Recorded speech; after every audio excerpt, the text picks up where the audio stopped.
8 e 18. Repita. 8 e 18. E o Jornal da Manhã recebe o advogado e ex-juiz eleitoral Vladimir Capistrano, que vai comentar sobre os resultados das eleições e as possíveis implicações que possam modificar a composição aí das casas legislativas. Muito bom dia, Vladimir. Bom dia aos ouvintes da Jovem Pan News, né? Bom dia, Virgínia, Aliciane, Júlio.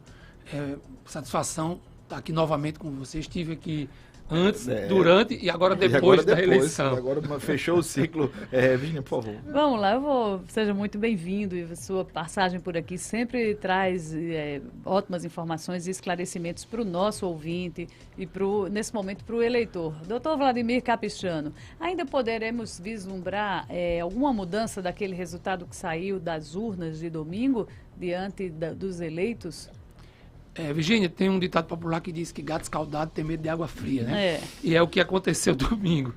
Quando o TRE do Rio Grande do Norte finalizou a totalização dos votos, isso por conta de 2 urnas, chegamos à meia-noite, né? O resultado da eleição de deputado estadual trouxe uma informação que ouriçou todo o mundo político, primeiro o mundo jurídico, que é o advogado que está lá prestando atenção àquilo tudo, né? E também depois o mundo político. Que foram os votos do candidato Dr. Anax. Porque o Dr. Anax teve mais de 16 mil votos. 17 mil votos, ex-prefeito de governador de Serra Rosado. E ele não estava com o registro de sua candidatura deferido. Ele estava naquela condição que nós chamamos de subjúdice, porque ele teve o registro indeferido pelo TRE do Rio Grande do Norte e apresentou um recurso ao Tribunal Superior Eleitoral. Indeferido à unanimidade, só para deixar claro também. Trouxe à memória de todo mundo o famoso caso Querinho, que na eleição 2018... no resultado divulgado no dia da eleição, o deputado Fernando Mineiro estava entre os eleitos e por conta dos votos de Querinho, que estava subjúdice, houve alteração nesse resultado. Posteriormente, o TSE mandou incluir os votos de Querinho e isso tirou o mandato de Fernando Mineiro e deu o mandato ao deputado Beto Rosado. Então, todo mundo ficou ouriçado com isso e passou todo mundo a fazer contas, fazer cálculos. O que é que pode acontecer com os votos de Dr. Anax? Com essa situação instável de Dr. Anax. E... inicialmente, inclusive... Lembrando que o Dr. Anax não foi eleito. Não foi eleito. O Dr. Anax teve uma votação expressiva, mais de 16 mil votos, mas não foi eleito. Mas Querinho também não tinha sido eleito e nem seria eleito. Ele teve 7 mil votos, Querinho. E mesmo assim alterou o resultado da eleição. Então, o que se passou a fazer foi fazer conta. Já que a gente não tinha o computador do TSE para fazer conta na mão. E, inicialmente, inclusive, até pela expressividade do número de votos, a percepção é que poderia haver alteração. E isso partiu principalmente de uma informação que estava na página do TSE sobre o número de votos do partido do União Brasil, que é o partido do Dr. Anax. O partido do Dr. Anax. Porque, pela informação do TSE, o número de votos do União Brasil seria 177.344 votos, 334 votos. E quando se somava a esse número de votos, os votos que não eram válidos, os de Dr. Anax, isso representava uma alteração do resultado. Posteriormente, no dia seguinte, quando o TSE divulgou o relatório geral, que aí ele vai estar com muita minúcia, muita informação, só quem tem paciência de ver advogado, percebeu-se que, na verdade, aquele número já significava os votos do União Brasil, incluídos os votos de Dr. Anax, ainda que aqueles votos não tenham sido contabilizados para o quociente eleitoral, para o quociente partidário e para o cálculo das médias. Ou seja, na contabilidade que o TSE fez para definir quantos seriam eleitos por cada partido, utilizou-se o critério sem os votos de Dr. Anax. 160.513 votos para a União Brasil. Mas quando divulgou-se o resultado por partido, incluiu-se os votos de Dr. Anax. Foi só essa confusão que gerou esse dilema. Muda, não muda, muda, não muda. Então, na prática... O que apareceu, na verdade, era que também chegou a mim essa informação, era que Robson Carvalho, vereador de Natal, poderia entrar... Porque ele é o primeiro suplente do União Brasil. Porque se os votos de Dr. Anax tivessem a força suficiente para alterar o resultado do pleito, o que ocorreria seria o Partido Liberal perderia uma vaga. Doutor Neilton. É doutor Neilton também? Neilton, eu sou Neilton. Olha, a gente já deu cara. Ele é doutor já. Perderia a última vaga, que o PL ocupou a última vaga de sobra, a 24ª vaga, que foi a eleição de Neilton. O PL perderia essa vaga e o União Brasil entraria, não na última, entraria na penúltima, porque entraria na 4ª vaga de sobra e o PSDB passaria para a quinta vaga de sobra, que seria a 24ª vaga da Assembleia. Seria essa a conformação, se os votos de Anax tivessem potencial de alterar o resultado do pleito. Mas, a partir da informação de que os 177.334 votos do União Brasil já estão, nesse total, já estão contabilizados os votos de Anax, aí não há alteração. E se a Anax não conseguir esse registro em definitivo, esses votos caem? Não, porque na verdade o que foi utilizado foi os 160.513, sem os votos de Anax. Apenas da divulgação dos votos gerais do partido... Teve esse ruído na comunicação. Esses votos de Anax. Mas, ou seja... Resumindo para o nosso não ouvinte. muda nada. Não muda nada, Não muda pessoal. nada. Então, se você está esperando que com a Anax entrando... Sem Anax. Não vai mudar absolutamente nada. Mas, doutor Vladimir, tem também Peraí, Pois deixa não. eu só perguntar uma coisa.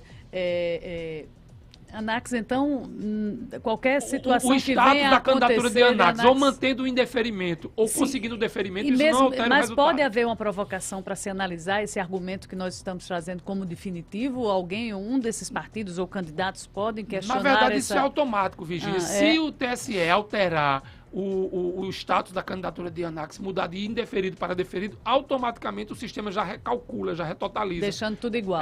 Aí o que vai acontecer é que a média o cálculo da média do União Brasil, que hoje é 53 mil e alguma coisa, passa para 59 mil e tarará, que é inferior à média do PL, que é 60.400 e pouco.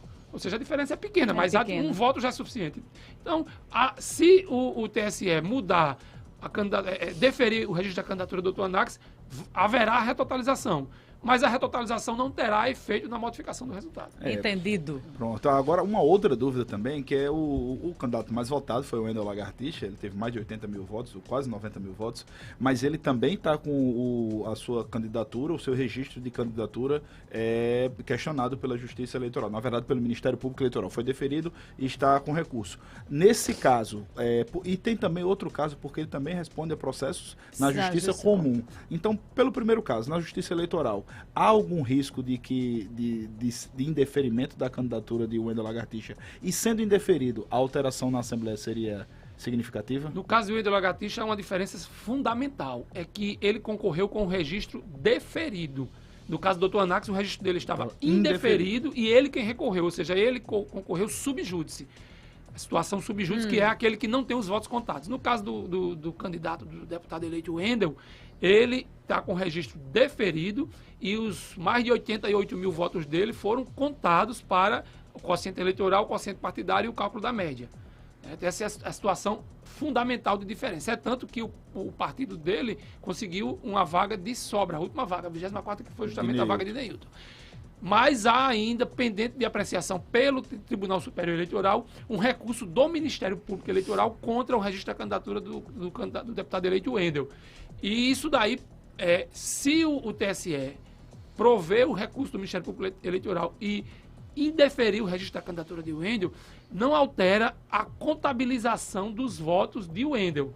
Os votos continuam contando para o Partido Liberal. Mesmo com o indeferimento da candidatura? Mesmo com o indeferimento, porque no dia da eleição ele estava com o registro deferido. Isso impactará no registro do próprio candidato. Ou seja, ele perderia o registro e, portanto, perderia a condição de eleito. Mas não haveria retotalização. Aí entraria um suplente.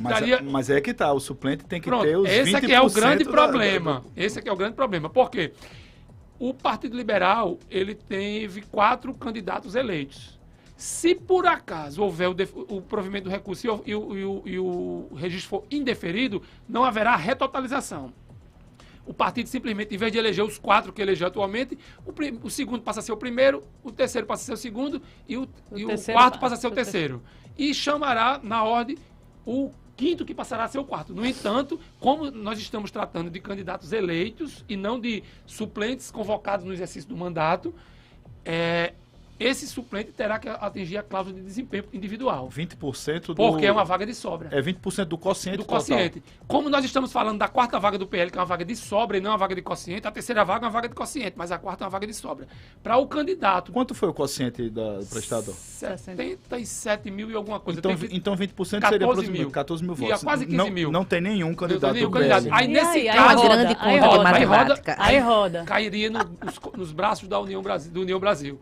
que é o partido seguinte na média. Que aí entraria o então, vereador. Assim, do ponto de vista jurídico, não haveria a retotalização. A situação é diferente. Mas do ponto de vista prático, seria o mesmo resultado. Por quê? Porque o partido não tem ninguém com os 20%. Aí é outro nó. Agora, só. mais um nó, doutor Só que Vladimir. com uma diferença fundamental. São as nuances, A situação do candidato Wendel, ela é muito mais confortável do que a do candidato Anax, porque o candidato Wendel ele está com o registro deferido. Então, o TSE teria que alterar a posição do Tribunal Regional Eleitoral do Rio Grande do Norte, com uma informação adicional. O registro do candidato Wendel ele foi deferido à unanimidade pelo Tribunal E os do Rio Grande do processos Norte. da área criminal que ele responde não podem interferir no eleitoral? Nesse momento, não. Digamos que o candidato Wendel seja diplomado, seja empossado, e ele vai exercer o mandato dele naturalmente. Normalmente, Se houver algum processo criminal que impacte no exercício do seu mandato, porque houve suspensão de direitos políticos, ou porque é uma prisão.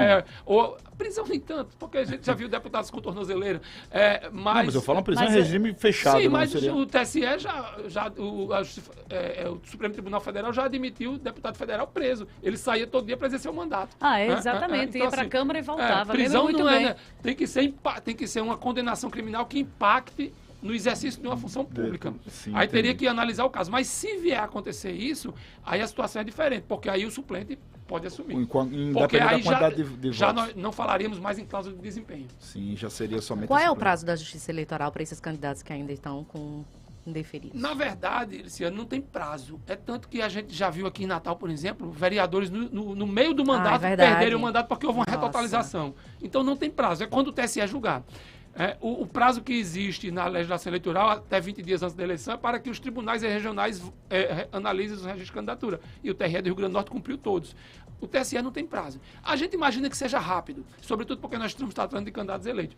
Aqui nós tivemos 2 recursos de candidatos que tinham potencial de serem eleitos, inclusive foram eleitos, se eu não me engano, o doutor Quesnaldo e João Maia, e o TSE julgou rapidamente, com 3 dias, 7 dias, 5 dias, tudo muito rápido.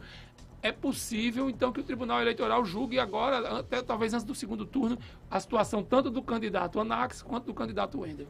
E você que acompanha, doutor Vladimir, bem de perto a pauta do eleitoral, temos algum recurso pós-eleição questionando resultados mais significativos? Não. O que temos são esses registros, esses recursos Essas nos pendências registros de nos candidatura, registros, de números mas que da saíram das eleição em urnas, si, nada, não. né? E, inclusive, uma coisa importante, Virgínia, Júlia e Luciano, destacar, é que apesar daquele bombardeio de fake news sobre o sistema eleitoral, o sistema eletrônico de votação brasileiro, no dia 2 não tivemos um único pio sobre esse. Todo mundo aceitou o resultado da eleição maravilhosamente. Acabou o assunto urna eletrônica, né? Nós estamos então, aqui... assim, apesar das filas, apesar da dificuldade da identificação biométrica, Mas a minha sessão que tenha total, muito idoso, por exemplo, foi um problema, mas a confiança foi total. Todo mundo aceitou. O pessoal no chat aqui falando, se Lula ganhar, pode assumir, porque o Wendel não iria, tá? Aqui o pessoal falando também, muita gente participando, falando... Olha, só um detalhe, Júlio, ninguém disse que o deputado eleito hoje não não pode vai- assumir, não. Exatamente. Ele está Pelo eleito, contrário.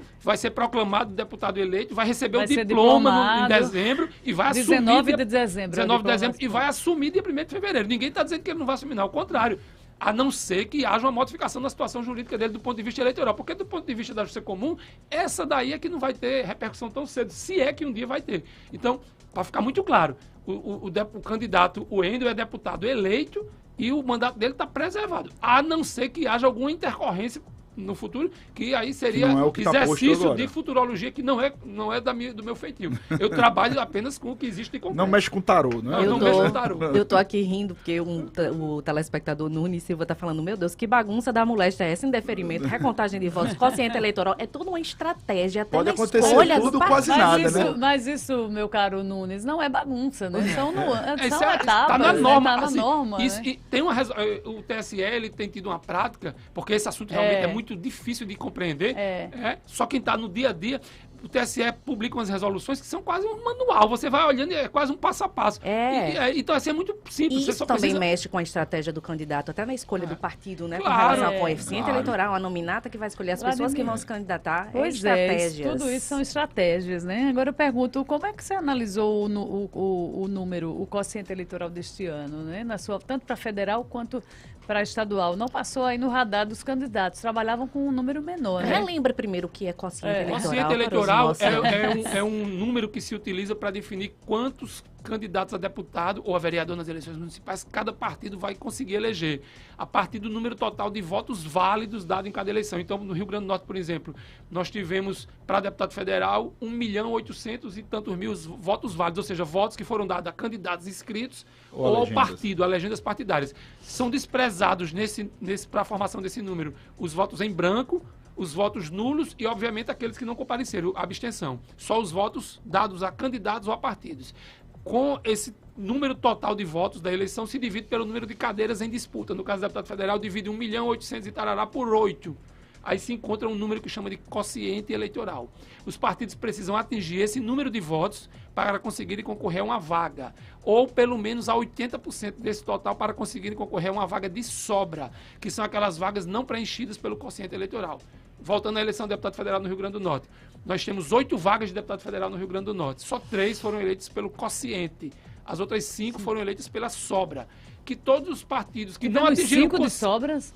Todos os partidos que não atingiram o quociente, mas atingiram 80% desse número, poderiam disputar. Só que a gente tem uma coincidência. Só os 3 partidos que atingiram o quociente atingiram também os 80%. Ninguém fora ele atingiu os 80%. O que chegou mais próximo foi o MDB, quase 177 mil votos. O PP faltou 10 mil votos, né? O MDB faltou 10 mil. O PP faltou um pouco mais. E Solidariedade com 17 mil. Então, só pode concorrer às vagas de sobra quem atingiu o quociente. Ou seja, apesar da regra possibilitar partidos sem o quociente concorrer às vagas de sobra, na prática isso não ocorreu no Rio Grande do Norte. Ou seja, aqui ainda aplicamos a regra antiga de 2018, que só os que atingiram o quociente disputaram a sobra. Mas é isso. O que é que aconteceu? Por que o quociente cresceu tanto? Nós tivemos talvez uma das menores abstenções da história. Antigamente era 25% e sempre foi 18%. Menos de 19%. Mas tem muita gente na rua votando. Isso fez com que elevasse o quociente eleitoral. E mais um detalhe, além da abstenção baixa, o número de votos nulos e brancos também baixo. Isso elevou o quociente. O percentual de crescimento do eleitorado do Rio Grande do Norte de 2018 para 2022 foi algo em torno de 7, alguma coisa por cento. O quociente cresceu mais do que isso. Ou seja, o quociente cresceu mais do que o crescimento vegetativo do eleitorado. Totalmente fora do radar. Eu acho que a flexibilização também que a Justiça Eleitoral deu para que os eleitores votassem em trânsito também levou muita gente que não iria sair daqui para votar em Tangará. Apesar de que tem um aspecto. É possível. Eu não tenho um número de voto em trânsito, mas é possível. E com informação. Só municípios que têm mais de 100 mil eleitores é que poderiam recepcionar votos em trânsito. Então, no Rio Grande do Norte, Natal, Mossoró e Parnamirim. Vladimir, com essa nova composição, com essas novas regras, a partir de nominatas e não de coligações, temos aí um Congresso Nacional com os efeitos da mini-reforma eleitoral, com menos partidos? Exato, e vários partidos que não atingiram a cláusula de barreira, a cláusula de desempenho partidária, que é uma cláusula importante porque ela limita o acesso aos fundos públicos, que é quem sustenta os partidos, o fundo partidário, e ao tempo de propaganda no rádio e na TV, que é o que encanta também os candidatos. Então, isso leva uma perspectiva que em 2026, esses partidos que não atingiram a cláusula de desempenho... Vai cair mais do que a metade, né? Eles não vão ter... Teremos aí os reflexos da mini-reforma. Quais serão os reflexos imediatos? Fusões. Os partidos que não atingiram a cláusula de desempenho vão ter que se fundir para tentar atingir essa cláusula. Isso diminui o número de partidos. Que é o objetivo da reforma. Olha, há duas coisas que são muito importantes. Que em 2018 ela foi aplicada, mas capenga porque foi aplicada pela metade. Cláusula de desempenho e fim de coligações. Isso é essencial. E em 2018 tivemos já a cláusula de desempenho, mas ainda tínhamos coligações. Em 22 já temos tudo puro, sem coligação e cláusula de desempenho. Cada um cuida de sua vida. Certo? Isso tem que ensinar os partidos. Porque qual é o grande problema da estrutura partidária brasileira? Quando se tinha coligações, cada presidente de partido, cada deputado federal tinha o seu partidinho lá guardado no bolso. Quando chegava perto da eleição, se juntava com os outros deputados federais e formava um chapão. Eles não tinham interesses que os filiados quisessem ser candidatos, porque isso atrapalhava o chapão. Exatamente. Agora não, é o presidente do partido que tem que ir atrás de filiados, venha ser candidato. E não pode ser assim. Isso tem que ser um processo construído. Então, o que os partidos têm que compreender é que nesses 4 anos, eles têm que fortalecer os seus filiados para que os filiados queiram ser candidatos. E ganhem condições competitivas. Né? Se os partidos não aprenderem isso, a gente vai ter... dever de casa. É dever de casa. A gente tem que acabar com o caciquismo. E nós tivemos um exemplo de caciquismo violentíssimo na eleição de 22, que foi o controle do dinheiro do fundo eleitoral. Mas isso pode mudar? Isso tem que mudar, porque senão os filiados não vão ter interesse em ser candidatos. Os reflexos disso não pararam com o encerramento das urnas, né? Tem muita ainda as consequências do controle do fundo partidário. Ele traz problemas internos hoje dentro do MDB, do PSDB aqui do Rio Grande do Norte, MDB, né? Inclusive, teve uma polêmica envolvendo o presidente Walter Alves. Que teria destituído o candidato adjunto. O que foi negado, né? O adjunto continua comandando o MDB lá em Caicó. Mas isso tudo é reflexo do caciquismo, que o fim das coligações impõe que os caciques passem a valorizar os seus filiados. É imposição legal. A gente tem que avançar em relação à distribuição dos fundos públicos e em relação à distribuição do tempo de propaganda de rádio e TV, que também é outro reino do caciquismo. Isso tem que estar previsto na legislação. O TSE tem que avançar nisso. Você tem que implorar. Você me bota no programa eleitoral, porque meu nome não está lá. Eu vi muitos casos com isso. Por favor. Vladimir, só para encerrar, tem um assunto que eu acho que não... O pessoal está falando muito aqui, Virginia, só desculpa interrompê-la, tá? Mais uma vez. O pessoal falando muito aqui. Rapaz, é muito complicado. Todo mundo desesperado. Rapaz, o doutor Vladimir falou aqui, eu só entendi as duas primeiras palavras com relação a quociente, é complicado. Não, mas a norma em si não é tão simples. É porque realmente é um tema complicado. E é por isso que o fim das coligações também é importante. Porque o tema do sistema proporcional já é muito difícil. E quando você coloca a possibilidade de um partido, de um espectro ideológico, se coligar com de outro espectro ideológico, totalmente, e você votar no candidato da esquerda e eleger um candidato da direita, aí a cabeça do eleitor funde. Mas o ex-presidente Lula, ele foi presidente pelo PT e o vice dele era José Alencar do PL, né, pessoal? Então, a gente ainda pode ter essa distorção nas majoritárias, mas majoritário você vota na pessoa. Sim. O problema do sistema proporcional é que você vota em Cicrano e elege Beltrano. Se Cicrano e Beltrano forem de partidos de espectros ideológicos opostos, é uma loucura. Agora está entrando quem tem mais votos, realmente, né? E sobretudo dentro do mesmo partido. Ainda que o meu candidato não tenha sido eleito, mas eu ajudei a eleger alguém que, pelo menos em tese, pensa como é caminho sem volta ou você acha que o Congresso tem condições de... Nós temos no direito brasileiro, no direito constitucional brasileiro, uma cláusula que chama-se de cláusula da proibição do retrocesso. Isso é muito valorizado, inclusive, pelo ministro Luiz Roberto Barroso. E o fim das coligações foi um avanço democrático. Foi um avanço democrático inegável. Se os congressos quiserem voltar ao Supremo, eu tenho convicção que não vai permitir. Esperamos. Porque isso seria um retrocesso na democracia brasileira. Deixa eu perguntar uma coisa. Não estava na nossa pauta, mas eu estou lembrando, e Vladimir é muito antenado e conhece bem o direito em todas as suas nuances. Nós vamos ter aí uma sucessão na Câmara Municipal de Natal, onde um biênio foi antecipado e foram eleitos para presidir a Câmara Paulinho Freire e Érico Jacome como vice. Que é primo legítimo, que viu? É primo, não Jacome, ele é foi primo. Foi desvendado o mistério do Jacome. Eles não têm nome, mas são primos. Eu pergunto a você, Vladimir, uma eleição antecipada, quando o candidato eleito para o próximo biênio em 2023 não estará mais na Câmara, se mantém a eleição que foi já acertada ou poderemos ter uma nova eleição na Câmara Municipal? Duas coisas aí. Primeiro, tem que ver como o regimento da Câmara Municipal de Natal trata a vacância do cargo de presidente. Isso é uma coisa interna, cada parlamento tem sua regra. Pode ser a regra de assumir o vice e convoca a eleição para vice, e pode ser a regra de faz uma eleição para presidente. Isso tem que analisar o regimento interno, primeira coisa. Segunda coisa, Paulinho Freire vai tomar posse como presidente no próximo biênio. Porque a posse de deputado estadual é apenas em 1º de fevereiro. Então, dia 1º de janeiro de 2023, ele continua vereador. Então ele toma posse. Ele não pode renunciar antes. Ele até pode, mas eu acredito que ele não vai fazer porque ele vai querer conduzir esse processo, essa questão política. Juridicamente ele vai tomar posse. Ele vai tomar posse quando chegar no dia 31 de janeiro, ele renuncia. É possível. Pode ser que ele renuncie com o diploma. Agora outra dúvida, já que Virginia perguntou uma dúvida, a última. Vai depender aí das composições. Vladimir, e na Assembleia Legislativa, o presidente Ezequiel Ferreira, ele é o presidente atualmente lá e foi reeleito. Ele tem a possibilidade jurídica de concorrer mais uma vez? Olha, esse tema das reeleições nas casas legislativas tem sido muito discutido no Supremo Tribunal Federal. Qual a decisão mais recente? recente? O entendimento mais recente é de que não pode haver essa continuidade. Teria que haver a intercorrência, ou pelo menos só poderia haver uma reeleição. Do mesmo mandato. Mas mesmo passando da legislatura... Aí, por conta dessas reeleições sem fim, a compreensão do Supremo é que mesmo passando a reeleição, não poderia ser 3 seguidos. Então, nesse caso, o presidente Ezequiel não poderia ser eleito em 2023. Teria que ter um intervalo. Mas isso aí eu acho que muita gente discute. Tem decisões para... Pra porque todo tem gosto. o fato da quebra do mandato. Do Está mandato iniciando deputado, no um fim novo da legislatura. É. Mas já há decisões do Supremo que mesmo com diferenças de legislatura, pelo fato de que na legislatura anterior aquele deputado ocupou 2 vezes a presidência, ele não poderia ocupar a terceira, ainda que em outra legislatura. Essa tem sido a compreensão mais recente do Supremo Tribunal Federal. Mas isso não significa que será a próxima compreensão do Supremo Tribunal Federal. Vai depender aí dos balanços políticos todos. Porque o Supremo Tribunal Federal é uma casa jurídica, mas que tem uma forte influência e impacto político nas suas decisões. Mas a compreensão mais recente seria essa, que não poderia haver a terceira eleição, ainda que em legislaturas diferentes. Aguardemos. É isso mesmo, Vladimir, muito obrigada. Vladimir Capistrano, ex-juiz eleitoral, O advogado. papo com o Vladimir Deu uma é bom, que a aula. gente quer Deu uma tirar aula todas aqui. as nossas dúvidas. Tem que ter um programa um jornal só para ele explicar quociente eleitoral. Não, que... e Mariana Fernandes aqui falando, muito bacana aqui a intervenção de Mariana. Eu sempre achei injusta essa questão da nominata, ainda mais agora.